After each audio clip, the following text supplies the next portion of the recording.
Beer Hub. I'm with Alister from Yeastie Boys, all the way from New Zealand. Technically, yes. Yes! Which explains the accent. There we go. We've got a can of the Yeastie Boys Superfresh Helles Lager. I've just been recommended this by Simon from the Real Ale Craft Beer YouTube channel. He spoke a bit highly actually. So should we get it open? See why not? Let's go. Boom, there we go. Opens like a Helles, lively as hell. Alister, give me a glass, mate. Thank you, Chair. There we go. Boom, lovely. I'm really into my lagers lately. I think the lager scene's boomed in the craft beer world. So I'm really interested in this. It's one of those journeys, isn't it? You get more and more IPA, you get more and more. Every now and then someone gives you a perfect lager. You come back and you're like, where have I been? What have I been doing with my time? Am I right? Exactly. We've got Rasco from Rasco and Disco's Beer Reviews. So yeah, like Alister says, I think you go on this kind of journey, the over sweet stuff and everything else. What's that? You okay? Yeah, I'm okay. Just checking. Right.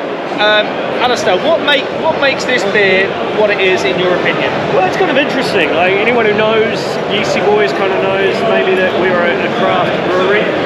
I don't think we are. I think we're a great beer brewery. That's always been focused on. So before that term craft beer existed, that's when we were around. Yeah. Okay. So we're going back to 2008, and we're in a very similar situation in the UK market, which means the market's flooded by beers produced from the big boys who are interested in doing a couple of things. Yeah. They're wanting the beer as drinkable as possible, and as that evolved, that became sort of as flavourless as possible. Yeah. And we also want to be able to produce as much quantity as cheap as we possibly can. So we came out of that black hole, right? And we were like, wait a second, influenced by the US beer market, we're like, you can make beer better. And so that's what we started doing. So we are beer fans.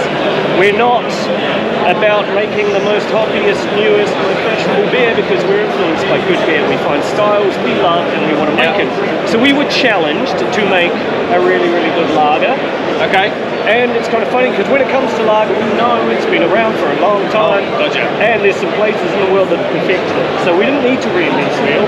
We had reinvented the wheel with certain lagers. We didn't need to and didn't want to with it. Love that. So we've grabbed a beer that we would consider, if you were to go to Oktoberfest, if you were to go to Munich, Bavaria, and grab a Helles lager, this is kind of what you're going to taste. We wanted to replicate that exactly the same way. So we're using 100% German ingredients, exactly the same way that they would make it. The only difference is it's brought over to the UK and brewed in the UK in small batches, so we can keep it fresh.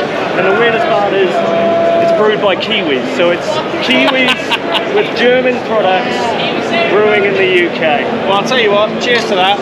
Let's get the aroma first. I'm going to do my left hand. I can never do left hand.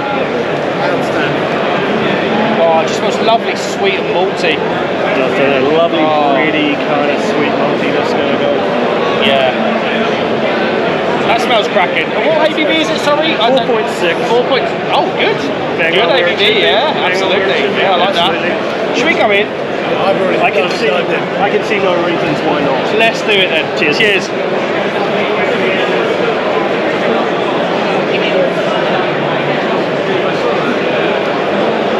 smash. This is the perfect beer to drink the straw. I always say, you know, I taste a lot of beer doing what I do. We're releasing new beers all the time. This is a beer, so it's a 4-inch beer, means it's available year round. But one thing I find is it's one of those cans that I open and I feel like I'll have a mouthful and then I look down and it's all gone. It's that level of drinkability that's the only way I can describe it. It's unusually drinkable, right? Yeah, no, I've got you because I've had one sip, I've got nearly an empty glass and I'm wondering why we only got half a can each. But no, this is fantastic. Budget constraints. Oh, budget constraints, yeah, that kind of living crisis. Cost of living, especially when you're at this international bar where things are a little bit pricey, but this is absolutely lovely. Glad you enjoyed it. Get in. Oh, it's just got that lovely, sweet, malty thing that goes on with Helles. Slightly citrus back end. Almost picking up a bit of orange zest in there for me. But it's palate cleansing. I just want to go in again. And the biggest thing here is this is showing off malting, right? Yes. This is, we believe, the best malting world to use, right? So we're using proper German, 100% grown, the exact same thing they use in Bavaria. We try and keep that as fresh as it possibly can be. we don't want to then heavily hop this beer, because this isn't about that. This is about showing off the rye. So for those of you out there that are interested in learning about the different types of lagers, this is a great beer to go in and see how a southern Germany Bavarian lager kind of works. It's about showing off the bready, lovely, sweet, malty aroma instead of overpowering it with hops. You can head over to the Pilsner region to kind of get a bit hoppier, and then of course we do a whole bunch of really interesting, more heavily hopped beers as well. So we might continue that journey shortly. Mate, what a beer this is. Thanks very much. Just so again, this is the Yeastie Boys Superfresh Helles Lager. There you go. Yeah, absolutely cracking beer. After a day of the craft stuff, this is a welcome change.